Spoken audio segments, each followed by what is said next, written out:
पहली दफा कब सोचा यानी कि अब यानी निकलना चाहिए? तब आप भी मुझे कह रहे थे और दोस्त भी कह रहे थे कि पाकिस्तान से आप बाहर आ जाओ। मैं आता नहीं था। मुझे सबसे पहले पाकिस्तान से बाहर जाने का मशवरा शहीद अरशद शरीफ से दिया। उन्होंने कहा मेरे पास खबर है ये आपको उठाने लगे हैं। मुझे दो जर्नलिस्ट ने उन्होंने पहले ये कहा था कि हमें ये बताया गया है कि आपको इमरान रियाज की किसी भी वक्त खबर आ सकती है।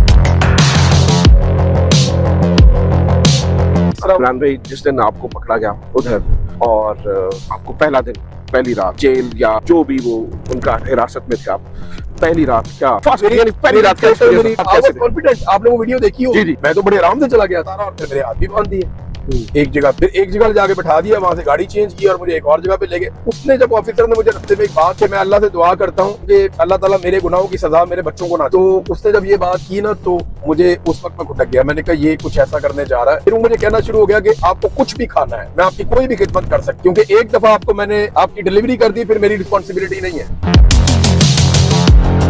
उन्होंने वहां पहुंचाया ना तो मुझे इन्होंने वहां जाके डाल दिया एक सेल में। उधर जिसको लेकर जाते हैं सबसे पहले तो फैंटी लगाते हैं। इन्होंने वहां ले जाके मुझे लटा के मारा, बांध के ना, पीछे हाथ बांध के, आंखों पे पट्टी बांध के, सर पे बोरा चढ़ा के नीचे जमीन पे फेंका। पहले मेरे कमर में मारे, फिर मेरे पेट में इसने मुक्का मारा एक बंदे ने, फिर नीचे ऐसे हुआ तो इसने मुझे नीचे गिरा दिया। ये मुझे कितनी देर मारते रहे। अच्छा, मुझे ना पहले मार खानी भी नहीं आती थी, मैं मारे खाई नहीं। मैं वो उस तरह से अपने आप को सक करके ना मुंह दबा के पीछे हाथ मेरे बंधे हुए तो मैं जमीन पे ऐसे पड़ा रहा। ये मारते रहे मुझे। अगर कभी वो बंदा लिखेगा जिंदगी में या कभी गवाही देने के काबिल होगा तो वो गवाही देगा, मारने वाले खुद गवाही देंगे कि हमने एक आदमी को पकड़ के मारा था, हम उसे मारते थे, वो पाकिस्तान जिंदाबाद कहता था। तो मुझे इस बात पे भी उन्होंने चिल्ला के मारा कि तो मत बोलो पाकिस्तान का नाम मत लो अपनी जुबान पे। मारा मुझे। जो बंदा मुझे बंद करने आया उसने बंद करते हुए मेरे कान में कहा कि आप चीखते कि ये जान छूट जाती। ये लाहौर में थे, हम मुझे जगह भी पता है, बेसमेंट थी ये, और ये साहब को मार रहे थे। मैंने वहां पे बोला ऊंची, मैंने कहा ना मारो, बूढ़ा आदमी है, ना मारो, मैं ये कह रहा था उन्हें। पहली रात गुजर गई, आपको कब महसूस हुआ यानी कि आपके जेन ने एक्सेप्ट कर लिया कि अब मैं इधर ही हूँ? यानी आपके जेन में था तो होगा यार एक दिन, 2 दिन बाद छोड़ देंगे, 4 दिन बाद छोड़ देंगे, आपके जेन ने कब एक्सेप्ट किया कि अब ये मुझे नहीं छोड़? एक दफा भी नहीं किया। मुझे रोज लगता था मैं आज चला जाऊँ। इमरान भाई, आपको एक अजीब चीज बताता हूँ, ये ना सब कैदियों को ऑरेंज कलर के कपड़े देते थे। मैं यही बात पूछ रहा था, डांगरी टाइप का एक होता है, वो एक सूट लेके आते थे, मेरे लिए लेकर आए थे। अच्छा, ये वो गवाही देंगे। अच्छा, इनके ऑफिसर 142 दिन इन्होंने टिल लगा लिया, मैंने वो कपड़े नहीं। वो कहते ये पहनो, मैंने कहा मैं नहीं पहनता हूँ। वो फिर कहते वजह क्या है, मैंने कहा जी ये पहन के मुझे लगता है मैं कैदी हूँ। जब आखिरी दिन आपको उन्होंने बताया जब आपको छोड़ रहे, उस दिन क्या? फिर उन्होंने मुझे कहा जी आप अपनी दाढ़ी कटवा लें, आप क्लीन शेव हो जाए। मैंने ऐसे हाथ लगाया तो मैंने कहा नहीं है। मैंने कहा आपने तो देखी भी नहीं। मैंने कहा दिखाओ। कहते ये सफेद है। मैंने कहा जैसी भी है। उन्होंने दिखाई मुझे, मैंने कहा जी अच्छी लग रही है, मैं नहीं कहा। क्यों? मैंने कहा जी मैंने ये नियत की थी कि मैं हज करूंगा 2023 में। आपने मुझे हज के दिनों में अंदर रखा। मैंने ये नियत की थी जब हज करूंगा तो उसके बाद मैं दाढ़ी रखूं, तो अब मैंने वो उसी नियत के तहत ये रख ली है, तो मैं नहीं कटवाना। इस बात पे काफी वो फटा हुआ, तो उन्होंने कहा जी फिर हम आपकी जबरदस्ती शेव कर देंगे। अस्सलाम वालेकुम जी, इमरान भाई हमारे साथ मौजूद है। इमरान भाई से कुछ चीजें डिस्कस करने वाली है जो बहुत से लोग, इमरान भाई यानी ये बताने की जरूरत नहीं है, दुनिया यानी पाकिस्तान में मेरे ख्याल से 2 बंदों से सबसे ज्यादा मोहब्बत की जाती है। एक का नाम इमरान खान और दूसरे का नाम इमरान। नहीं, इमरान खान से मोहब्बत की नहीं, इमरान खान बहुत लोग हैं, वो चले सो हम्बल। लेकिन बहरहाल बहुत से लोग, कहने का मतलब ये है, इमरान भाई के बारे में जानना चाहते हैं। इमरान भाई, आप बहुत सारे पॉडकास्ट के अंदर, बहुत सारी चीजों के अंदर बता चुके हैं व्हाट हैपेंड टू यू, और फिर आप पाकिस्तान से कैसे निकले। मुझे ये बताइए इमरान भाई, जब आप पाकिस्तान में आप हाइडिंग में थे और इतला थी जर्नलिस्ट के पास के आपको पार करने का उन्होंने प्रोग्राम बनाया हुआ है, जब पहली दफा आप तक खबर पहुंची उस वक्त क्या माहौल था, कहाँ रह रहे थे, क्या ज़हन था? फिर पहली दफा कब सोचा यानी कि अब यानी निकलना चाहिए? क्योंकि मुझे पता है हमने 1000 बार आपसे पूछा और आपने कहा नहीं पाकिस्तान नहीं छोड़ना, लेकिन फिर वो क्या उस वक्त आपके ज़हन में क्या आया? तब आप भी मुझे कह रहे थे और दोस्त भी कह रहे थे कि पाकिस्तान से आप बाहर आ जाए। मैं आता नहीं था। मुझे सबसे पहले पाकिस्तान से बाहर जाने का मशवरा शहीद अरशद शरीफ ने दिया था जी, और उन्होंने मुझे जून 2022 में पाकिस्तान से बाहर निकलने का कहा था। उन्होंने कहा मेरे पास खबर है ये आपको उठाने लगे हैं। तो मैंने कहा कोई बात नहीं। कहते ये मारेंगे इमरान, मेरी इतला के मुताबिक ये इस लेवल पे चलेंगे कि ये मारेंगे और ये टॉर्चर करेंगे। तो वो यानी नॉर्मली हम जर्नलिस्ट जो है ना मम्मी डैडी तरह के लोग होते हैं। मेरा बैकग्राउंड और तरह था थोड़ा सा। सारे एक तरह के तो नहीं होते। तो जी। मैंने कहा ठीक है, थोड़ी बहुत मार भी खा लेंगे, कोई बात नहीं। मैं अरशद भाई मुझे कह रहे थे चला जा, मैं तुझे भेज देता हूँ और मैं कोई अरेंज करता हूँ, आप चले जाओ यहाँ से थोड़े अरसे के लिए। तो मैंने कहा जी आप चले जाएं। वो मुझे कहते मैं तो एयरवे पे प्रोग्राम करता हूँ, तो मैं इमरान प्रोग्राम छोड़ के नहीं जा सकता, उनकी मजबूरी थी।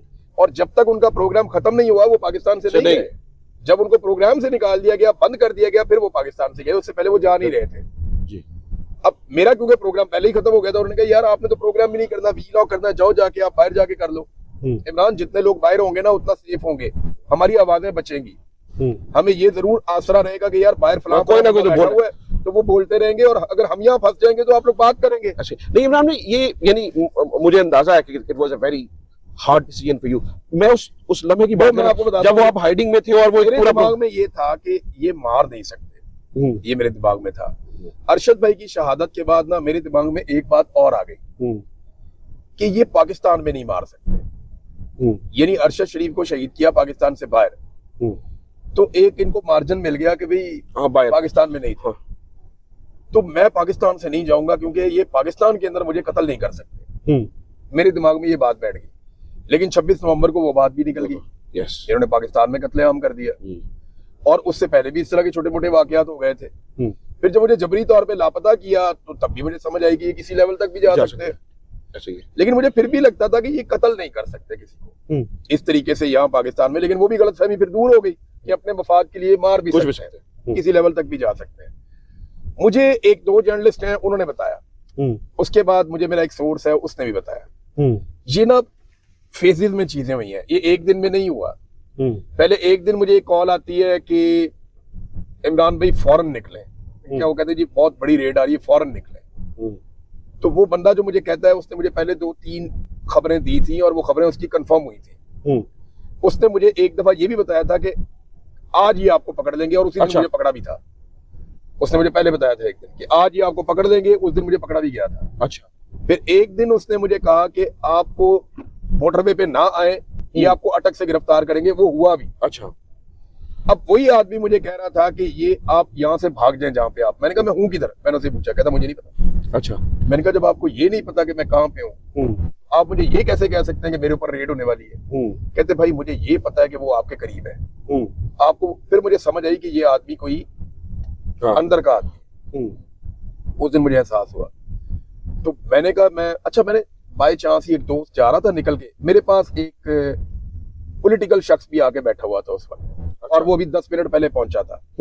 वो नामालूम जगह के मैंने उस जगह पे वो एक नौजवान है, कोई इलेक्शन नहीं लड़ता, नॉर्मल आदमी है, लेकिन वो वहां बैठा हुआ था। वो कॉल मैंने उसके सामने ही सुनी तो वो हैरान हो गया। उसने मुझे कहा, कहता भाई निकल जाए। मैंने कहा अच्छा। वो मेरा एक दोस्त जा रहा था उठ के, मैं उसी के साथ उसकी गाड़ी में बैठा। मैंने अपने सिक्योरिटी वालों को बोला, मैंने कहा इधर ही रुको, यहाँ से जाए कोई ना, सिर्फ 2 लड़के पीछे बैठ जाओ। मैं वहां से निकल गया।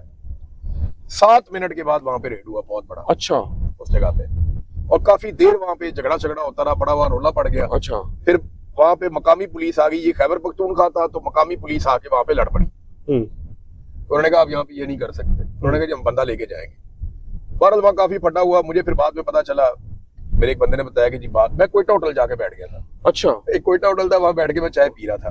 वहां लोग शोक इकट्ठे हो गए, भाई बैठ गए हम, तो वो अवॉइड हो गया। फिर वहां से वो मैंने लोकेशन तब्दील कर दी। फिर मैं एक एक करके लोकेशन बदलता रहा।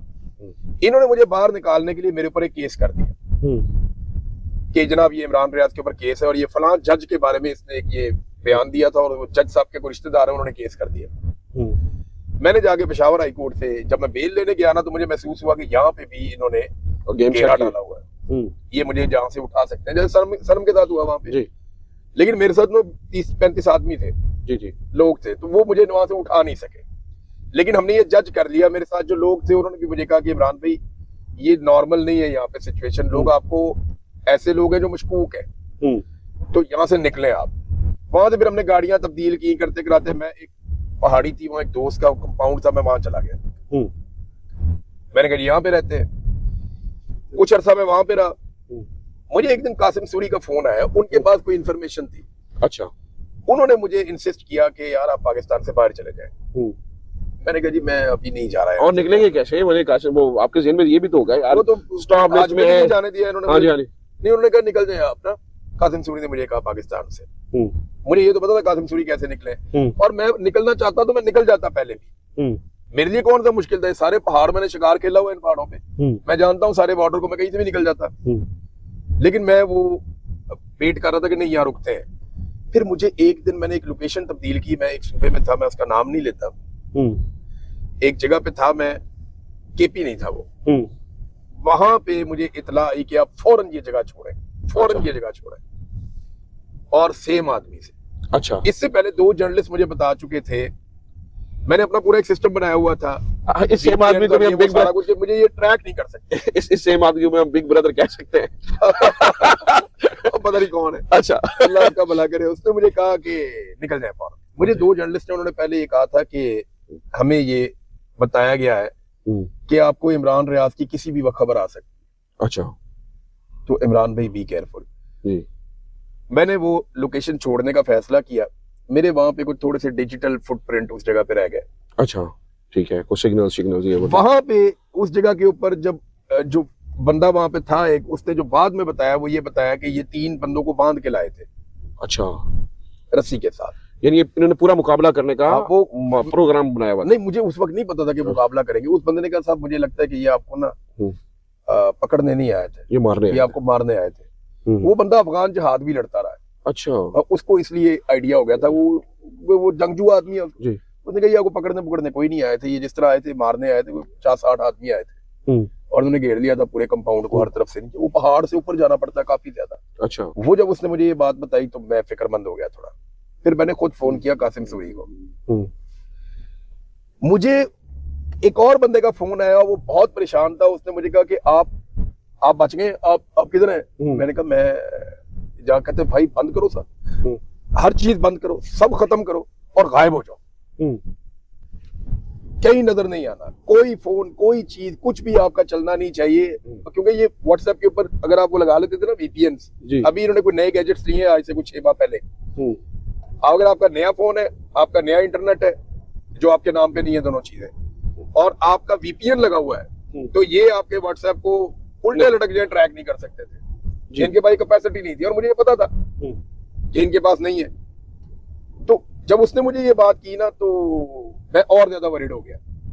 उसने कहा जी ये तो आपके ऊपर कोई हुआ मामला। मैंने कहा यार इस तरह करके है ना।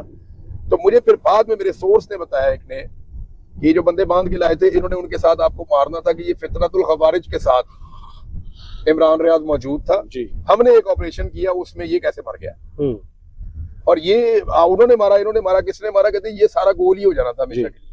आप वहां क्या कर रहे थे, ये कहानी थी असल। तो ये 3 लाशें पड़ी होनी थी वहां पे, आपको भी इन्होंने मार देना था। और ये एक्सपेक्ट किया जा सकता ना, ये चीजें आज से पहले तो हम एक्सपेक्ट भी नहीं कर सकते थे। नहीं, जाली के बाद मुकाबले ऐसे ही होते हैं, जाली पुलिस मुकाबले तो ऐसे ही होते हैं जी। अब मैंने खुद फोन किया कासिम सूरी को, मैंने उन्हें ये सिचुएशन बताई। तो कासिम सूरी ने मुझे फिर दोबारा कहा कि यार हमें ना आवाज बचानी चाहिए। वहां रह के आप वीलॉग कर लेते हैं, कहीं छुप छुपा के, कहीं से जाके दूसरी जगह से अपलोड करवा देते हैं। वो जो भी आप कर रहे हैं ना, ये कांस्टेंट नहीं है। आपको अल्टीमेटली निकलना ही पड़ेगा, या आप गिरफ्तारी दे दें। अच्छा, यानी ये तो मर जाना तो कोई ऑप्शन नहीं है, ये तो खुदकुशी है कि आप या तो आप गिरफ्तार हो जाएंगे, या फिर आप निकले वहां से। मैंने कहा जी आप मुझे हेल्प कर सकते हैं? कहते हैं यार आप फिट आदमी, आप निकल जाएंगे। अच्छा, जैसे मैं निकलूं आप भी ऐसे निकल जाएंगे। और जैसे कासिम सूरी निकले ना, वो अगर आप वीडियो देख लेना या आप मेरी देख लें वीडियो तस्वीर, ये बहुत मुझे वो छेड़ते हैं। ये कभी कभी ये लॉन्च करते हैं, कभी मरवत, कभी फलाना, कभी टिमकाना, कभी वाडा, ये लॉन्च करते हैं ताकि इनको पता चले कि इमरान रियाज को मदद किसने किया जी। तो वो मैं बिल्कुल कोई चीज दिखाता नहीं हूँ, इसलिए कि उन लोगों के लिए मसला हो जाएगा। तो फिर उन्होंने मुझे हेल्प किया। फिर एक ट्राई किया, मैं नहीं निकल पाया। दूसरी ट्राई किया, उसमें प्रॉब्लम हो गया, हमारा हादसा हो गया। तीसरी ट्राई में हम निकल। तो जी सॉरी, हमने एक वक्फा लिया था, आउटिंग पे थे हम, और आधी बात पहले हो गई थी। अभी आपने देखा है कि रोशनी भी, हाँ जी, लंबा वक्फा हो गया जो है वो तब्दील हो गई है। हमने तो थोड़ा सा गुजारा किया है, लेकिन बात याद भी नहीं हम सुबह क्या बात कर रहे हैं। मुझे याद है इमरान भाई। अच्छा, तो फिर जब आपने कासिम सूरी को फोन किया, और आपने कहा, उन्होंने मुझे कन्विंस किया, उन्होंने कहा यार आप निकल जाए पाकिस्तान से जी। कासिम सूरी ने ना, वैसे ये बात मैं उन्हें क्रेडिट या उनका शुक्रिया अदा करता रहूंगा जिंदगी भर। उन्होंने मुझे ये बात समझाई। उन्होंने कहा देखो, ये मसला आवाज का है, जिंदगी का नहीं है। आपकी आवाज है और आपकी आवाज जो है कर्जा है। हम सारे आपको सुनते हैं या लोग आपको सुनते हैं, तो आपकी रिस्पॉन्सिबिलिटी है। ये ऐसा नहीं है कि आप कोई अपनी जान दे के कोई कामयाबी हासिल कर देंगे। तो ये जिद छोड़ के आप पाकिस्तान से निकलें, ये आवाज आपकी कीमती है, आप इसको बचाएं। और जितनी देर तक आपको वो, यानी उन्होंने एक सवाल किया मेरे से, उन्होंने कहा बताओ आपको कोई मारना चाहेगा तो क्यों मारेगा? मैंने कहा जी मेरे बोलने की वजह से। तो कहते बस ये समझ जाओ, आप जिस चीज से प्रॉब्लम है उस चीज को बचाओ ना। तो वो उन्होंने मुझे कन्विंस किया। काफी देर हम बात करते रहे, उस रात हमने काफी बात की। फिर उन्होंने कहा जी मैं करता हूँ अरेंज। फिर कासिम सूरी साहब ने मेहरबानी की, वो दोस्त मुझे उन्होंने मिलवाए। फिर मैंने ट्राई किया तो वो मैं नहीं कामयाब हो सका पहली दफा में। अच्छा। और तो बड़ा अनफॉर्चुनेट था, बचत हो गई मेरी। दूसरी दफा हमने, क्योंकि मेरी शक्ल सारे जानते थे, तो मैं किसी ऐसी जगह से क्रॉस करने का रिस्क भी नहीं ले सकता था।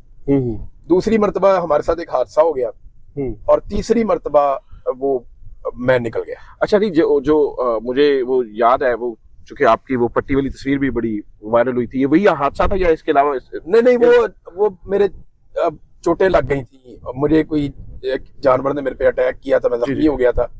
मेरा जो साथी था उसको एक बहुत ज्यादा उसको अटैक आ गया था।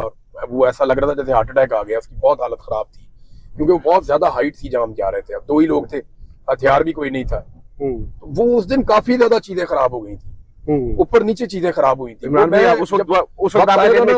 वक्त आएगा मैं बहुत सारी चीजें बताऊंगा उस रात के बारे में। वो उस रात को इतनी सारी चीजें हो गई थी कि मुझे लग रहा था कि शायद आज सबसे भारी रात है। लेकिन हम वापस पहुंच गए कुछ ना कुछ करके। ठीक है, वापस पहुंच गए जहाँ पे हम थे पाकिस्तान में। फिर हमने वेट किया, वापस आ गए उस दिन, उससे आगे नहीं गए? हाँ, फिर चंद दिन के बाद दोबारा निकले। ठीक है। और जब दोबारा निकले फिर हम क्रॉस कर गए। सही है। और तब पता भी नहीं चला इस तरीके से हम क्रॉस कर गए। लेकिन जब क्रॉस किया तो मेरे जो बॉर्डर के उस तरफ ताल्लुक वाले लोग थे जिन्होंने आना था मुझे लेने के लिए, वो पहले 2 मरतबा आए और तीसरी मरतबा मिस हो गया। यानी वो हमारा टाइमिंग का फर्क पड़ गया। वो मुझे वहां नहीं मिले वो लोग। उसकी वजह से मैं बहुत पैदल चलना पड़ा। वो अगर कभी मैं आपको नक्शा दिखाऊंगा, मैं यहाँ पब्लिक को नहीं बता सकता हूँ कि वो रास्ता कौन सा था, लेकिन कभी मैं आपको नक्शा दिखाऊंगा, वो मैप के ऊपर आप गूगल मैप पे भी देखेंगे तो आपको लगेगा ये पैदल बड़ा मुश्किल है, बहुत ही मुश्किल है। नहीं, मैं ये तो नहीं पूछूंगा कौन सा मुल्क, ऑब्वियसली वो एक वक्त आएगा। अफगानिस्तान में मैं गया था। ठीक है, लेकिन कहाँ से गया था ये मैं नहीं बता रहा। लेकिन मैं जिस रास्ते से गया था वो बहुत लंबा रास्ता था। कितनी देर पैदल चलना पड़ा आपको? हम रात भर चलते रहे पैदल, सारी रात पैदल ही चलते रहे। हम सुबह हो गई, हम पैदल ही चलते रहे। उसके बाद फिर हम एक जगह पहुंचे, फिर बाद दूसरी, फिर मुझे वो लोग मिल गए। अच्छा, वो मिल गए होते? हाँ, मुझे वो लोग मिल गए। फिर राब्ता हुआ, जब क्योंकि वहां पे हर जगह पे सिग्नल भी नहीं आ रहे थे, तो करते करते फिर वो मिल गए। फिर हम लोग करते कराते पहुंच गया। फिर मैं जहाँ मैंने पहुंचना था शहर में, ठीक है, फिर वहां मैं रुका कुछ 4-5 दिन, क्योंकि मेरा जख्म खराब हो गया था। सही है। तो वो चेहरे वाला या जो मेरे पेट पे लगा हुआ? जी, पेट पे और यहाँ रान पे वो जख्म खराब हो गया था, उसमें खून निकल रहा था और वो उसमें इन्फेक्शन थी। तो मैं फिर वहां पे थोड़े दिन रहा। फिर मैंने वहां से जो डॉक्यूमेंटेशन छोटी सी थी, बिल्कुल मामूली सी, वो मैंने करवाई और फिर मैंने वहां से फ्लाइट ली और मैं चला गया। ठीक है, वहां से मैंने फ्लाइट ली। उसके बाद मैं लगभग मैंने मुल्कों के बीच में कोई 20 से 22 ट्रेवल किए हैं। अच्छा। हाँ जी, मेरे पास काफी मुल्कों के वीजे रहते थे। अच्छा। हर वक्त मैं 5 दिन 6 दिन एक मुल्क में रुकता था, फिर अगले मुल्क में, फिर 5-6-7 दिन फिर अगले मुल्क में। और ये सारा मेरे पास में पासपोर्ट पे सारी स्टैंप्स लगी हुई है। कभी मैं आपको दिखाऊंगा, आप देखिएगा मेरे पासपोर्ट पे इतनी स्टैंप्स लगी हुई है। एक मुल्क, दूसरा मुल्क, तीसरा मुल्क, चौथा मुल्क, 5वां मुल्क, 6ठा मुल्क। तो मैं ऐसे घूमता रहा हूँ और मैंने वो मुल्क देखे जो मैंने पहले नहीं देखे थे। यानी मैं इधर ईस्ट एशिया की तरफ भी गया, यहाँ पे 3 मुल्क है वहां पे। फिर मैं सेंट्रल एशिया की तरफ गया, वहां के 3 मुल्क है वहां पे। सही। अच्छा, एक बड़ा रौला पड़ा था, आप ओमान भी रहे कुछ देर? हाँ जी, मैं वहां पे भी रहा कुछ अर्सा। अच्छा। ओमान में भी रहा और दुबई में भी गया। अच्छा। मैं किसी जगह टिका नहीं। मैंने शहीद अरशद शरीफ के केस से एक बात सीखी थी कि आपने किसी जगह रुकना नहीं है। और सिस्टम में मुझे जो थोड़ी सी हिंट मिले थे उसमें ये था कि ज्यादा देर आप रुकेंगे तो खतरा होगा। मैं ये सोच कर रहता था किसी जगह पे भी कि ये अज्यूम कर लेता था कि मेरे बारे में पता चल गया। सही, यानी हर वक्त एक्टिव नहीं, मेरे दिमाग में ये रहता था कि मेरे बारे में पता चल गया तो मेरे पास कितना टाइम है। तो 4-5 दिन ही होते हैं ना आपके पास। तो फिर मैं जितनी देर में मुझे लगता था कि मेरे पीछे कोई आ सकता है, मैं निकल जाता था। अच्छा। और कहीं पे भी मैं अपने नाम से बुकिंग नहीं करता था, सही। किसी जगह पे भी मेरे नाम पे कोई होटल नहीं होता था, कोई और वो नहीं होता था, वो मैं मैनेज करता था जैसे भी करके। बहुत सारे पाकिस्तानियों ने मेरी हेल्प की, बड़ी उनकी मेहरबानी, बड़ी उन्होंने मेरी मदद की। तो जब बरतानिया आए फिर आपने किस मुल्क से? बरतानिया नहीं, वो तो मैंने वीजा अप्लाई कर दिया था ना। एक कंट्री ऐसा था जिसका मैंने रेजिडेंस लिया था। हाँ, क्योंकि यही मुमकिन था। हाँ, वो मैंने रेजिडेंसी ली थी एक मुल्क की। मैंने बरतानिया के लिए, यूरोप के एक मुल्क के लिए और अमेरिका के लिए, तीनों के लिए अप्लाई किया था। ठीक है। तो सलमान अहमद की वजह से मैंने अमेरिका वाला स्किप कर दिया जी। उन्होंने बहुत अजीब किस्म की हरकत की, मैंने फिर छोड़ा, मैंने कहा दफा करो, मैंने वो स्किप कर दिया। मैंने उनकी अपॉइंटमेंट थी मेरे साथ, मुझे वीजा दे भी रहे थे, क्योंकि वहां से यूएन ने और यूरोपीय यूनियन ने उनके साथ कुछ बात भी कर रखी। सही। लेकिन वो फिर मैंने स्किप कर दिया, वो मुझे उसमें बेइज्जती महसूस हुई जिस तरह इन्होंने मेरे साथ किया। उसके बाद एक मेरे पास ऑप्शन आ रहा था यूरोप का और एक मेरे पास यूके का था। मेरी ये थी कि क्योंकि मेरी फैमिली यहाँ पे है जी, तो मुझे था कि मुझे यहाँ का यूके का वीजा मिल जाए। वो इन्होंने थोड़ा डिले किया, लंबा किया, लेकिन मेरे से सवालात काफी पूछे, लेकिन मैंने हर चीज इनको सच बताई। मैंने बताया जी कि दहशतगर्दी के पर्चे भी है मेरे पे, मेरे ऊपर ये भी है, वो भी है, सारी डिटेल बताई मैंने, हर चीज। थोड़ा इन्होंने टाइम लिया लेकिन फिर वीजा दे दिया। लेकिन जो मैंने वीजा भी अप्लाई किया तो वो उसका एक ऑप्शन होता है आपके पास कि पासपोर्ट आप होल्ड कर सकते हैं अपने पास। अच्छा, पासपोर्ट आप अपने पास रख सकते हैं। अगर आपने फर्ज करें आप अभी वीजा अप्लाई करते हैं ना किसी भी कंट्री का, तो बहुत सारे मुल्क आपको ये ऑप्शन देते हैं कि आप वीजा अप्लाई करें और बाद में अपना पासपोर्ट वापस ले लें। वो आप अपने पास रखें, जब आपका वीजे का फैसला आ जाएगा तो आप जाके पासपोर्ट दें, वो स्टिकर लगा के आपको वापस दे देते हैं। तो यूके आपको ये फैसिलिटी देता है।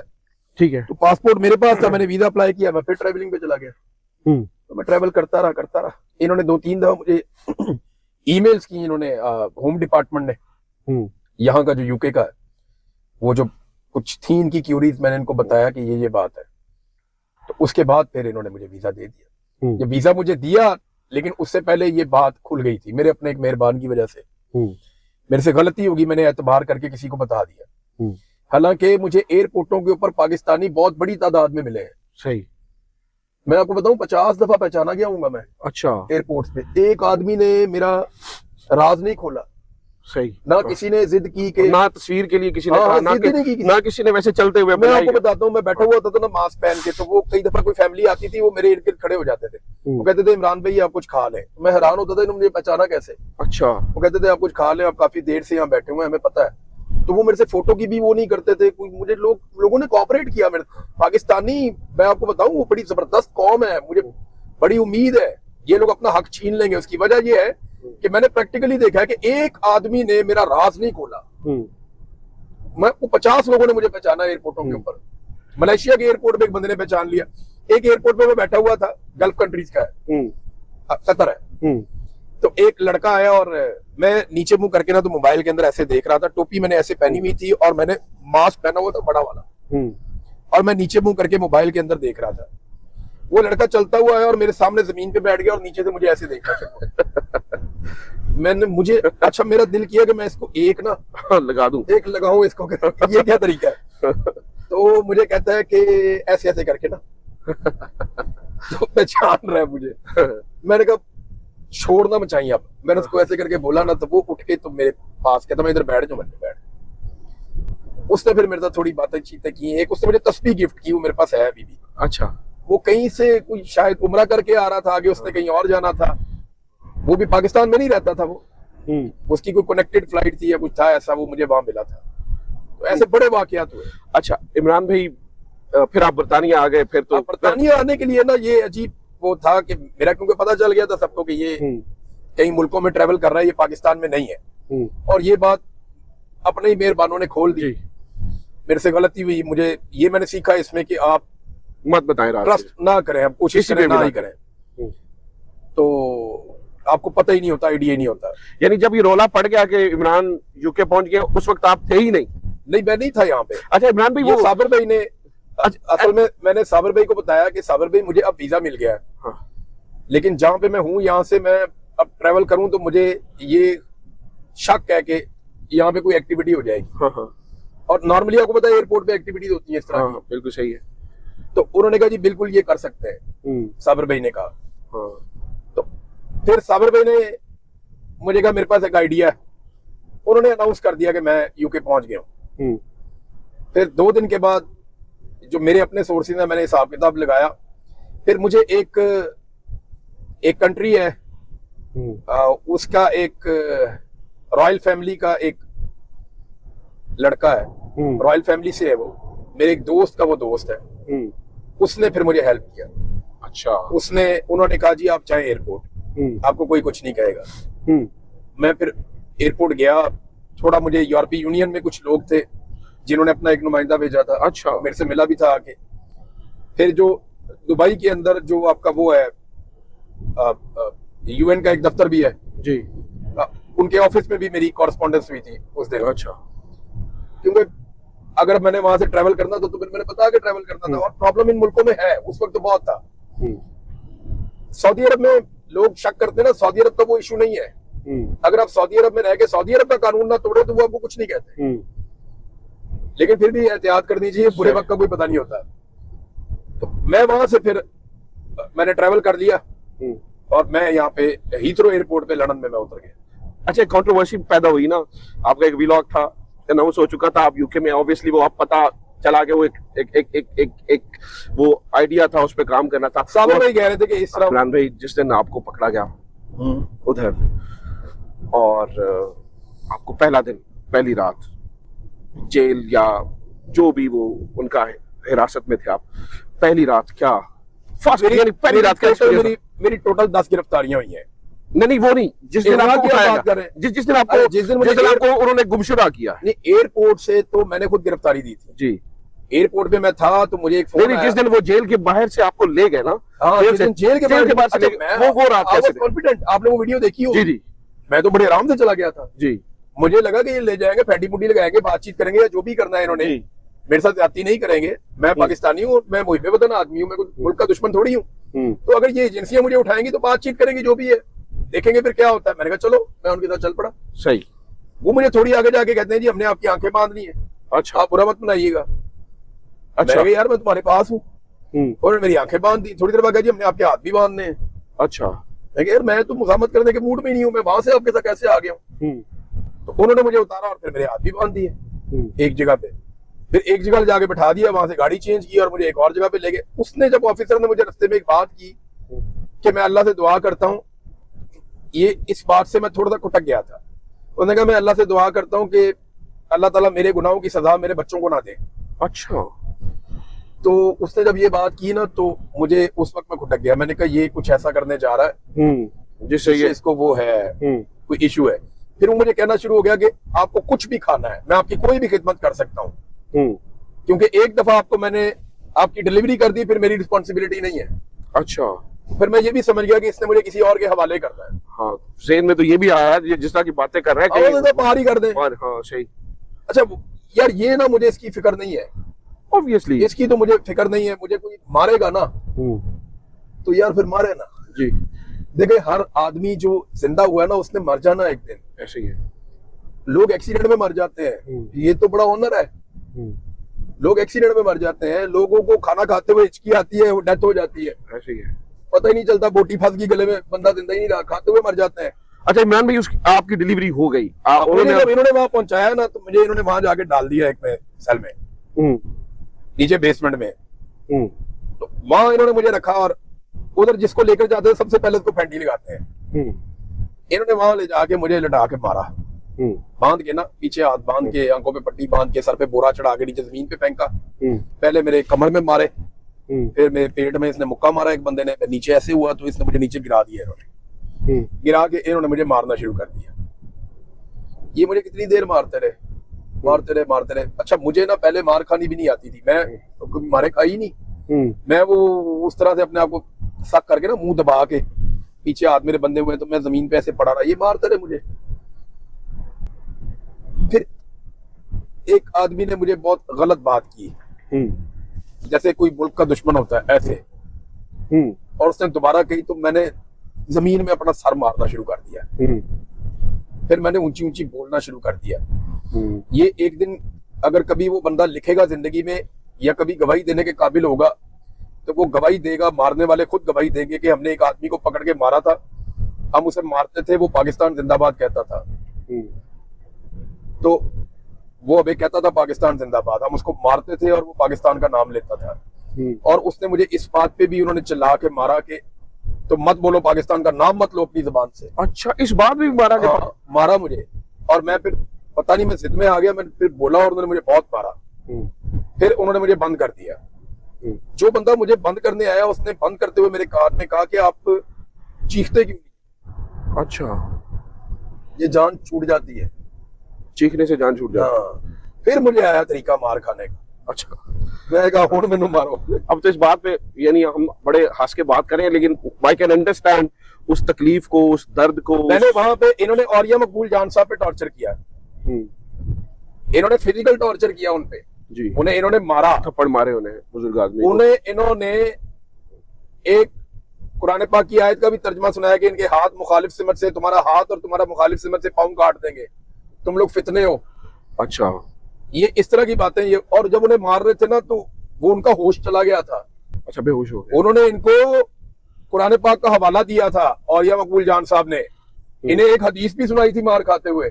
अच्छा, ये उनको फिर भी मार रहे थे, उन्हें बात ही पूरी नहीं करने दे रहे थे।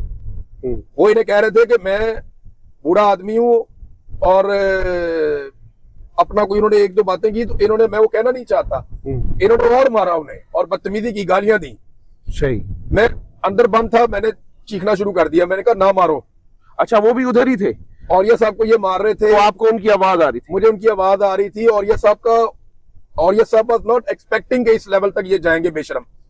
तो और ये साहब थोड़ा चिल्ला रहे थे, गुस्से में भी थे और तकलीफ में भी थे, और उनके साथ ये ज्यादती कर रहे थे और उनको बहुत ज्यादा अजीब अजीब बातें कर रहे थे। और ये जगह जिस जगह आपको लेके थे, ये लाहौर में जगह? मैं वो बातें दोहराना भी नहीं चाहता। अच्छा, ये लाहौर में थे हम, मुझे अच्छा। जगह भी पता है, बेसमेंट थी। ये और ये साहब को मार रहे थे, मैंने वहां पे बोला ऊंची ऊंची, मैंने कहा ना मारो, बूढ़ा आदमी है, ना मारो, मैं ये कह रहा था उन्हें। अच्छा, बल्कि मुझे आज भी याद है, मैंने वहां उन्हें कहा था कि यार मुझे मारो, ये डर जाएंगे। अच्छा, छोड़ दो, ना मारो। उसने क्या किया कि हर सेल के बाहर ना एक लोहे का बहुत बड़ा दरवाजा था जिसको पहिए पे चलता था वो। अच्छा, तो उसने खींच के ना मेरा वो दरवाजा बंद कर दिया एक बंदे ने। अच्छा, तो मुझे ऐसा लगा मैं कब्र में बंद हो गया हूँ। वो बिल्कुल ही जितनी ये जैसे गाड़ी है ना, ऐसे छोटा सा कमरा था, आप सिर्फ लेट सकते हैं उसमें, चल नहीं सकते। तो उसने खींचा उसको, वो बड़ा वजनी दरवाजा, तो उसको उसने बंद कर दिया ताकि मेरी आवाज बाहर उनको डिस्टर्ब ना करे। सही। फिर मुझे थोड़ी थोड़ी और ये सब की आवाज आती रही। फिर इन्होंने और ये सब को एक जगह पे और पे बंद कर दिया। कभी कभी ना मुझे उनकी आवाज आती थी और ये सब। फिर एक रात को उनकी आवाज आती रही और वो थोड़े परेशान हो गए और ये सब। अगले दिन मुझे फिर और ये सब की आवाज नहीं आई। एक दिन यानी 2 दिन गुजर गए, फिर मुझे उनकी आवाज नहीं आई। मैंने ना उस रात ना सारी रात मैंने और ये साहब के लिए दुआ की, सारी रात। मैंने कहा या अल्लाह ये घर चले जाए, ये बुजुर्ग आदमी है, बहुत तकलीफ में है और इनको कितना टॉर्चर कर रहे हैं। मेंटल टॉर्चर बहुत बड़ा है। 70 साल के आदमी को आप इस तरह करेंगे, 70-75 साल के इंसान को आप मारे, उनको तस्लील करें, उनको बंद कर दें इस तरह। तो सोचे अच्छा वो दवाइयां भी खाते हैं कोई, अच्छा उनको दवाई भी नहीं मिल रही। अच्छा इमरान भैया, मैं आपसे कुछ ऐसी छोटी छोटी चीजें पूछूंगा जो कि शायद चले गए ना, मैं बड़ा खुश हुआ। मैंने कहा चले, अल्लाह खुशी हुई। मैंने कहा वो चले गए। अच्छा, मुझे लगा मैं भी चला जाऊंगा। अच्छा, मैं आपसे छोटी छोटी चीजें पूछूंगा जो शायद आपके लिए आप समझे इररिलेवेंट है, लेकिन ऑब्वियसली ये जानना पड़ा। याद है ना, मैं आपको बता दूं। अच्छा इमरान भाई, पहली रात गुजर गई, आपको कब महसूस हुआ, यानी कि आपके ज़हन ने एक्सेप्ट कर लिया कि अब मैं इधर ही हूँ? यानी आपके ज़हन में था तो होगा यार 1 दिन 2 दिन बाद छोड़ देंगे, 4 दिन बाद छोड़ देंगे, आपके ज़हन ने कब एक्सेप्ट किया कि अब ये मुझे नहीं छोड़ेंगे? एक दफा भी नहीं किया। मुझे रोज लगता था मैं आज चला जाऊंगा, एवरी डे। मैंने एक लम्हे के लिए, मैं रोज रात में जब सोता था मैं सोचता था सुबह मैं घर चला जाऊंगा। एक लम्हे के लिए भी मैं कैद नहीं हुआ। आपको एक अजीब चीज बताता हूँ, ये ना सब कैदियों को ऑरेंज कलर के कपड़े देते थे। मैं यही बात पूछ रहा हूँ, वो डांगरी टाइप का एक होता है, वो एक सूट लेके आते थे, मेरे लिए लेकर आए थे। अच्छा, ये वो गवाही देंगे, अच्छा इनके ऑफिसर्स, अच्छा, और ये इन्होंने अपने पेपर में लिखा भी होगा कहीं पे, और ये गवाही भी देंगे। 142 दिन इन्होंने टिल लगा लिया, मैंने वो कपड़े नहीं पहने। अच्छा, वो नहीं कपड़े पहने? नहीं पहने मैंने। इन्होंने कहा ये पहनो, मैंने कहा सवाल ही पैदा नहीं होता। आपके जेल में था ये? मैं नहीं, मैंने तो चले जाना है। वो कहते ये पहनो, मैंने कहा मैं नहीं पहनता हूँ। वो फिर जब इन्होंने बहुत इंसिस्ट किया ना मुझे, कहते वजह क्या है, मैंने कहा जी ये पहन के मुझे लगता है मैं कैदी हूँ। अच्छा, तो मैं नहीं पहनता, मैंने वो कपड़े नहीं पहने। और कपड़े इन्होंने सारे क्या होता था? मैं अपनी शर्ट उतारता था, वही मैं धोता था उसको निचोड़ के फिर पहन एक शर्ट और एक 142 मेरा वो जो ट्राउजर है ना, 142 दिन एक शर्ट एक ट्राउजर। एक दफा उन्होंने मुझे बीच में एक कपड़ा और दिया था, वो बिल्कुल ही मेरे कपड़ों की तरह का ही था, सॉफ्ट था। वो मैंने थोड़े दिन पहना, लेकिन फिर मैंने अपने कपड़े वापस पहन लिए उनसे लेके। मेरे ट्राउजर की हालत ये है कि अभी भी उसको मैं सीधा लटकाऊं ना तो उसके घुटने मुड़े हुए हैं। आपने वो अपने पास रख लिया, उसको फेंका नहीं? सांचा बन गया मेरी टांगों का। अच्छा। वो ट्राउजर जो है ना वो ब्लू कलर का है, अच्छा, डार्क कलर का। अच्छा। मैं जब पहनता हूँ ना तो उसका वो ट्राउजर सीधा नहीं लटकता, वो ऐसे है। अच्छा, वो उसके घुटने मुड़े हुए हैं, वो उधर ही उसका सांचा ही ऐसे बन गया है, वो ट्राउजर ही ऐसे हो गया है। 142 दिन एक ही तरह के कपड़े। उस शर्ट के साथ अब एक भी बटन नहीं है। अच्छा। वो जिस दिन मैं एयरपोर्ट पे पकड़ा गया था, वो अब शर्ट देख ले, ब्लू नेवी ब्लू कलर की, डार्क ब्लू कलर की शर्ट है मेरी एक। मैं उसी शर्ट में ही रहूंगा आखिरी दिन तक। सही। इमरान भाई, खाने यानी आपने पहले तो 1-2 दिन आपने खाने, यार आपने मेरा वेट देख लिया था जब मैं वापस आया कुछ था, और वो खाना ऐसे ही नहीं, क्या खाने के लिए क्या देते थे यानी, और आपने कब खाना यानी मुझे पता पहले 1-2 दिन तो आपने एक्सेप्ट ही नहीं किया होगा। नहीं, खाना मैंने खाया, पहले दिन भी खाया। अच्छा, पहले दिन भी खाया। हाँ, खाना वो मैंने क्या खाया, खाने की क्या उनकी रूटीन होती थी, कैसा खाना होता था? मैं बस रोटी, अच्छा, रोटी और कोई सालन, बस ऐसे ही होता था, एक रोटी 7 सालन। और क्या रूटीन? वो नीचे से असल में मेरा खाने का प्रॉब्लम और था। हाँ, बाजवा साहब, मैंने अपनी जिंदगी में कभी अकेले खाना खाया ही नहीं। हाँ, बचपन से ही नहीं खाया हम्म, मैंने, अकेले खाना ही नहीं खाया। मेरे टेबल पे खाना लग जाए घर में और मैं अकेला हूँ, जी। मेरे साथ कोई ना बैठे तो मैं खाना नहीं खाता हूँ। मैं खाना हमेशा या फैमिली के साथ खाता हूँ, बच्चों के साथ, किसी के साथ, कोई दोस्त आ जाए, मुझे अकेला खाना नहीं खाया जाता। ये मैंने पहले दिन जाके बताया था, मैंने कहा जी मुझे खाना जब मैं खाऊंगा तो इधर एक बंदा बैठ जाए मेरे पास। पूरी वो नहीं बैठते थे, छोड़ जाते थे। थोड़े दिन दिक्कत हुई, उसके बाद फिर आदत हो गई, फिर मैं खा लेता था। मुझे पता है आपने एक वाकया बताया है, वो नीचे से खाना अंदर कर, जब वो नीचे से खाना रखते थे, नीचे से उनका वो था पूरा दिन रूटीन। वैसे अब क्या 3 अलग अलग जगहों पे उन्होंने रखा। अच्छा, जो ज्यादा टाइम के लिए रखा, 3 सेल थे जिनमें रखा, एक लाहौर में था, एक पिंडी में था, फिर दूसरा वहीं पे था। अच्छा, उसमें ना वो एक जगह से तो नीचे से खाना आता था अंदर, वो ऐसे घसीट देते थे अंदर। एक में ना उनके अजीबोगरीब किस्म के ताले थे, वो बहुत जोर से आवाज आती थी, वो बाहर की तरफ से उसको खोलते थे, 2 बंदे आते थे और वो वहां से खाना साइड से अंदर करते थे। तो ये अलग अलग। और वॉशरूम अंदर ही होता था, छोटा सा वॉशरूम तो पीछे मेरे बिल्कुल जहाँ मेरा सर है ना, वहाँ वॉशरूम है। अच्छा, वहाँ वो पड़ा हुआ है, वो एक कमोड सा लगा हुआ है। कमोड नहीं था, वो था फ्लश था, इंडियन टॉयलेट जिसे हम कहते हैं। हाँ, इंडियन टॉयलेट था। साथ एक बोतल पड़ी हुई थी और एक पानी का रास्ता था, उसको दबाओ ना तो उसमें से पानी की एक धार निकलती थी, उसी धार से वो बोतल में भर लेता था। अच्छा, हाँ जी। और पीने के लिए पानी बस वही पानी है, वही पानी। नहाने के लिए भी वही है, पीने के लिए भी वही है, वॉशरूम के लिए भी वही है। इमरान भाई, पूरा दिन क्या रूटीन होती थी? मैं ये कपड़े अपने ना, क्योंकि गर्मी आ जाती थी, मैं गर्मियों में बंद हुआ था, मई में, जून जुलाई में उधर ही था, तो मैं अपने ना ये कपड़े गीले करता था, इनको अच्छी तरह गीला करके ना, तो फिर मैं इनको पहन लेता था। यानी शर्ट को पूरा गीला किया, फिर पहन ली, ऐसे झाड़ के हल्की सी निचोड़े बगैर वो पहन ली, ट्राउजर को पूरा गीला कर लिया। तो उस तरह मैंने वो गर्मी अपनी। अंदर ऊपर एक पंखा लगा था? नहीं, पंखा जून जुलाई में भी पंखा नहीं था। पंखे से तो आप कुछ कर सकते हैं अपने आप को। हाँ, अच्छा, पंखा नहीं देंगे आपको। हाँ, बस का मौसम भी आपने कोई खराब, किसी दिन बहुत बुरी हालत हुई तो बाहर कोई एक वो पंखा दूर। आप दिन का हिसाब कैसे लगाते थे, कितने दिन मुझे गुजर गए? कैसे मुझे याद रहते थे दिन, मैं नमाज से। और वो रोशनी आती थी बाहर से, कुछ पता चलता था? हाँ, थोड़ी रोशनी आती थी बाहर से, सही। लेकिन मुझे वो दिन रात का एक जगह पे तो नहीं समझ आता था, एक जगह पे मुझे कुछ आइडिया होता था कि ये दिन है और ये रात है। लेकिन वो नमाज का टाइम मुझे, क्योंकि वो लोहे के ऊपर मारता था आके बंदा जोर से, फजर, फिर लोहे पे मारता था जोहर, अजान की आवाज नहीं आती थी। अजान की नहीं आवाज आती थी वहां पे। एक जब आखिर में जिस दिन मुझे छोड़ना था ना, उस दिन मुझे उन्होंने एक जगह पे रखा, हाँ, वहां मैंने एक अजान की आवाज सुनी थी, वो मुझे अजान की तर्ज अभी भी याद है। अच्छा, इमोशनल होंगे अब। इमरान भाई, आपका ये हाथ में, मैं आज हम चूंकि किसी जगह सफर कर रहे थे तो आपके, जी, तो आपके हाथ में वो दर्द हो रही थी, उसका एक वाकया बता रहे थे कि एक दिन आप वो इन्होंने टॉर्चर बहुत अजीब तरीके से किया। ये इंसान को इंसान नहीं समझते, ये एक प्रोडक्ट के तौर पे, एक बेजान चीज के तौर पे इंसान को डील करते हैं। ये लोग टॉर्चर कर करके ना लोगों पे बेहिस हो चुके हैं, इन्हें इस बात से फर्क ही नहीं पड़ता, ये इतने नॉर्मल रहते हैं कि आप सोच भी नहीं सकते। यानी आपके ऊपर टॉर्चर हो रहा है और they will be like, मसला ही कोई नहीं है। जेल के अंदर सबसे ज्यादा याद किसकी आती थी अल्लाह के बाद? सबसे ज्यादा किसको याद करता? अल्लाह रब्बुल इज्जत की याद आती थी उनके, उसके बाद अल्लाह के बाद अलग अलग दिनों में अलग अलग चीजें याद आती हैं, अलग अलग लोग याद आते हैं। हाँ, ये ना फेजेस होते हैं आपके ऊपर। यानी किसी वक्त आपको कोई बहुत ज्यादा याद आ जाता है, आपके दिमाग में उसकी याद आ जाती है, वो बहुत ज्यादा, दिन बहुत ज्यादा थे ना, 5 महीने थे और मैं अकेला ही था। हाँ, तो मेरे पास बहुत टाइम था लोगों को याद करने के लिए। 2 सवाल हैं, क्योंकि बातें मैंने बहुत करनी थी, लेकिन रोशनी का जो मैं सांस है मुझे थक जाएंगे वो। आखिरी दो सवाल इमरान भाई, मुझे पता है एक दफा आपको बहुत तकलीफ हुई जब उन्होंने आपको कुछ करने के लिए कहा और उन्होंने कहा कि भाई हम खवातीन लेके आएंगे। हाँ यार, वो बड़ी बदतमीजी है। अच्छा, उस दिन के अलावा आपको किन किन मौकों पे बड़ी तकलीफ हुई? मुझे एक दिन मैंने हिसाब किताब लगाया कि अब 14 अगस्त आने वाली है या आ गई है, बिल्कुल करीब है। मैं दिन गिनता था ना जी, तो मैंने इनसे कहा, वो जो बंदा खाना देने आता था, मैंने कहा यार मुझे कोई फ्लैग, कोई झंडा या कोई चीज मुझे इस तरह वो ला के दो, एक ये मुझे चाहिए। तो उसने कहा जी आपको जरूर ला दूंगा, मैं आपको जरूर ला दूंगा। मैं फिर वेट करता रहा कि मुझे ला के देगा, वो नहीं ला के दिया। लेकिन वो फिर 14 अगस्त भी गुजर गई, फिर वो नहीं लेकर आया।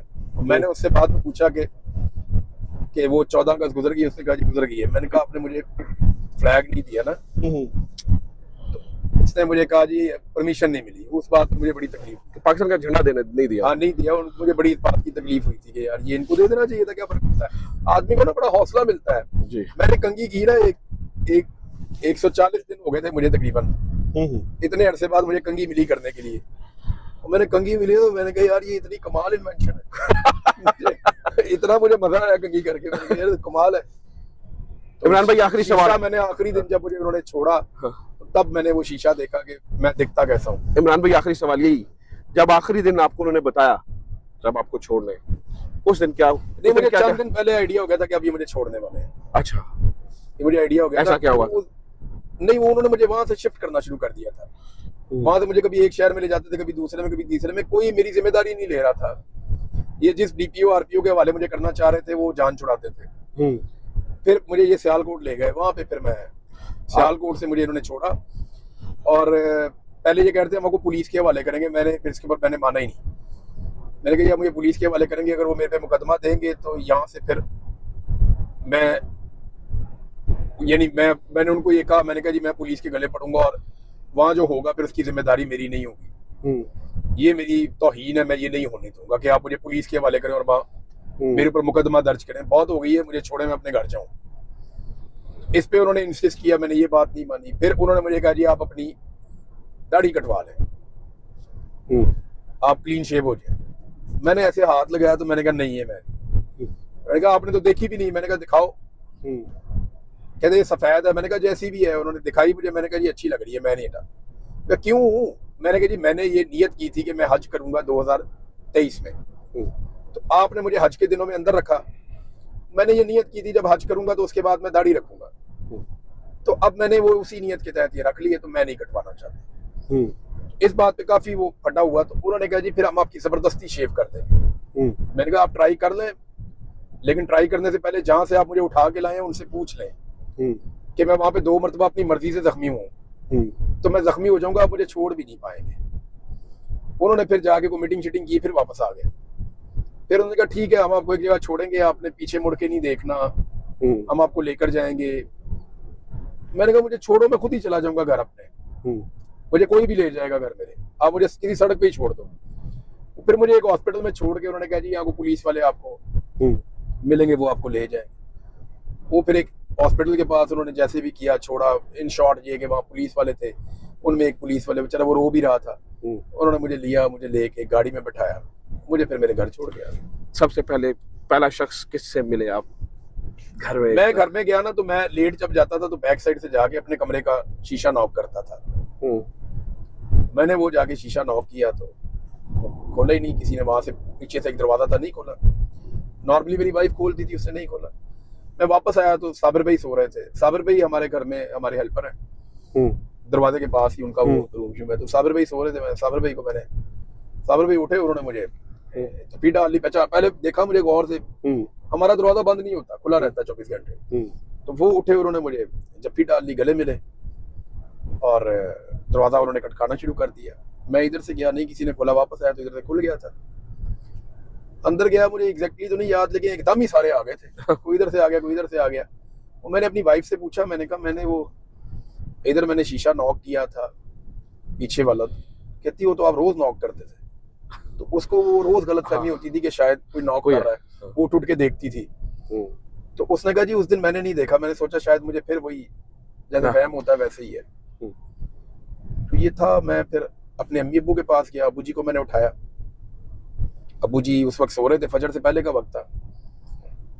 अम्मी और अब्बू दोनों उठ गए, उनसे मैंने मुलाकात की, मिला मैं उनसे, बैठ गया मैं उनके पास। और ये उन्हीं कपड़ों में आप गए हैं 142 दिनों वाले? हाँ हाँ, मैं अपने घर चला गया था। फिर मैं जाके मैंने उनको कहा जी मैं जरा नहा लूँ, चेंज वेंज कर लूँ। तो फिर मैं फटाफट गया, मैं नहा के चेंज किया, फजर होने वाली थी थोड़ी देर में। मैं फिर अम्मी अब्बू के कमरे में गया और मैंने दरवाज़ा बंद किया, तो उन्होंने कहा कि तुम ये बोल कैसे रहा है। उन्होंने ये रियलाइज किया कि ये ठीक तरीके से नहीं बोल रहा ना, स्टैमरिंग कर रहा है। मैंने कहा जी मैं आ गया हूँ। तो मेरी अम्मी ने पूछा क्या हुआ तुझे ना, तू इमरान ही है ना, ऐसे मुझे हाथ लगा के देख रही थी अम्मी, ये क्या हो गया। तो मैंने उनको कहा, मैंने कहा मेरी बारी। तो ये शायद उनको बहुत वजनी लगा हो मेरा ये दो लफ्ज जो है ना, ये उनको बहुत भारी लगे होंगे उस वक्त। मैं अब नाउ आई कैन अंडरस्टैंड कि उनके साथ क्या हो रहा था। तो जब मैंने उन्हें कहा ना अब मेरी बारी, मुझे किसी ने मना नहीं किया। और मेरे भाई ने मुझे कहा कि यार आप जिस तरह का आप वो छोड़ कर गए थे ना मुल्क, ये वैसा नहीं है। तो मैंने कहा, मैं उसको जिस तरह अपने भाइयों को बंदा डांट देता है, मेरे से छोटे हैं, तो मैंने उसे कहा, कहता भाई बुज़दिल नहीं है हम, आप बोलो हम कुएं में छलांग मारेंगे, आपको पता है इस बात का, लेकिन ये जो आपकी हालत है ये कोई लड़ाई लड़ने के काबिल नहीं है इस वक्त। और हम नहीं चाहते कि आप दुनिया को कमजोर दिखें। बात तो ठीक थी उसकी। उसने कहा आप टेक योर टाइम, आप देखें, आपको लगेगा जैसे आप मकबूजा कश्मीर में हैं। ये उसने मुझे कहा, वही तो बाहर की दुनिया की खबर ही कोई नहीं था। मैंने पूछा उनसे कि फलां किधर है, फलां किधर है, इमरान खान किधर है, शहबाज शरीफ हुकूमत किसकी है, बंदा कौन है बाहर, ये चीजें मैंने उनसे पूछी। हाँ, मुझे सिर्फ एक बात पता थी कि चीफ जस्टिस काजी फाइज ईसा, वो मुझे कैसे पता था कि मुझे वहां एक बंदे ने बताया था कि जब हमारा चीफ आ जाएगा फिर हम आपको छोड़ देंगे। वो मुझे शायद इसलिए डिले कर रहे थे कि वो जस्टिस बंदयाल पे शायद भरोसा नहीं कर पा रहे थे। तो काजी फाइज ईसा आता है 17 सितंबर को, उसके बाद फिर वो मुझे छोड़ने का प्लान बनाते हैं। और आप देखेंगे नवाज शरीफ भी पाकिस्तान तभी आता है जब काजी फाइज ईसा चीफ जस्टिस बनता है। तो काजी फाइज ईसा नवाज शरीफ का खास आदमी और आसिम मुनीर का खास आदमी था। उसने इन्हें बहुत परफॉर्म करके दिया और इन्हें इतना कॉन्फिडेंट, ये इतने कॉन्फिडेंट थे, मैंने कई दफा काजी फाइज ईसा को कहा मुझे बुला, सही है, मुझे बुला के सुनो। मैं एक दिन पुलिस स्टेशन चला गया मुकदमा करवाने के लिए, जी मुझे अगवा किया गया है। तो वो मुझे पुलिस स्टेशन में वहां मुझे वो सर छोड़ के चौकी में वो भाग गए, वो बाहर चले गए। उन्होंने जाके मेरे दोस्तों को फोन कर दिया कि इन्होंने लेके जाओ आके। तो पाकिस्तान में तो ये सिस्टम है, अगर आप ये कह देना मुझे आईएसआई ने अगवा किया है, तो क्या पुलिस क्या, तो आईजी भी आपकी बात ही नहीं सुनेगा, मुकदमा ही नहीं कर सकता वो। आखिरी बात, आपने परसों तरसों एक फंक्शन में थे यहाँ पे, आप वो ह्यूमन राइट्स के लिए आपने वो बात की है, मुझे बड़ी वो अंदर चुभ गई है वो बात कि आपने कहा कि कुछ हो जाए। मुझे उसने धमकी दी, एक आदमी ने, हम तेरी लाश भी पाकिस्तान नहीं आने देंगे। अच्छा। हाँ, तो मैंने इसलिए लोगों से कहा कि जिम्मेदारी के साथ मुझे पाकिस्तान भेज देना, बाकी मैं निपट दूंगा। अल्लाह ताला आपको जिंदगी दे, तंदुरुस्ती दे, और अल्लाह ताला आपको इस काबिल रखे कि आपकी आवाज़ इसी तरह से तवाना रहे। और आपने अपना फर्ज अदा कर दिया है और कहने की जरूरत नहीं है, जितने लफ्ज हैं ये सारे लफ्ज बेमानी है। ये नजम भाई, फर्ज जो है ना वो कभी भी अदा नहीं होता। जो चीज फर्ज होती है ना वो आपको करते रहनी होती है जी। अगर आपके ऊपर फर्ज है कि आपने एक रास्ते पे चलना है तो फिर वो आपने चलते ही रहना है उसके ऊपर, उसकी लिमिट कोई नहीं होती जी। आपके ऊपर नमाज फर्ज है ना जी, आपने पढ़ते रहना, तो आप तब तक पढ़ते रहेंगे जब तक आप जिंदा रहेंगे जी। अगर आपके ऊपर सही रास्ते पे चलना, हक पे खड़े होना फर्ज है ना, तो ये फर्ज आपको तब तक अदा करते रहना जब तक आप मौजूद हैं। सही। ऐसा कोई नहीं होता कि आपने अपना हक अदा कर दिया या आपने अपना फर्ज अदा कर दिया, ये कभी भी अदा नहीं होता जी। आप देखते हैं कि आपका गोल अचीव हुआ या नहीं हुआ, लड़ाई तो खत्म ही नहीं हुई, लड़ाई तो अभी चल रही है। यानी इसके ऊपर कोई दूसरा नुक्ता नहीं है। मुझे ऐसा थोड़ी होगा कि कोई मारेगा कुटेगा और कहेगा कि यार तुम इसको छोड़ दो, या कोई मेरा माली नुकसान कर देगा और कहेगा, या कोई जानी नुकसान की धमकी देगा, या मुझे नुकसान पहुंचा के कहेगा कि ये वाली चीज छोड़ दो। इसके वो हमारे दीन के भी पैटर्न्स हैं। यानी अगर किसी दिन मेरी वालदा मुझे आधी जुबान से कहती है कि बस, तो फिर बस था। मैं ये आदमी हूं, कोई मैं इसका कोई वो तो नहीं है। कोई ये तो नहीं है कि मैं इसमें कुछ अचीव कर रहा हूँ। आपने मुझे देख लिया मैं किस हालत में यहाँ पे रहता हूँ, आप सारा कुछ आपको पता है। अल्लाह रब्बुल इज्जत हमारी शर्म और हमारा पर्दा बरकरार रखे, वो हमारी शर्में और हमारा। आपने मुझे पाकिस्तान में भी देखा कि वहां मैं कैसे रहता था जी, आपने मुझे यहाँ भी देख लिया कि मैं कैसे रहता हूँ जी। तो आप बेहतर अंडरस्टैंड कर सकते हैं कि उस जिंदगी में और इस जिंदगी में क्या फर्क है। ऑब्वियसली, ठीक है। और मैं अगर थोड़ा सा अपने आप को मोल्ड करता तो मैं उधर बहुत बेहतरीन जिंदगी गुजार सकता था, लेकिन वो ऑप्शन नहीं है। अल्लाह रब्बुल इज्जत आपको देता नहीं है वो option. Thank you very much Imran भाई, बहुत शुक्रिया, आज के लिए। Thank you.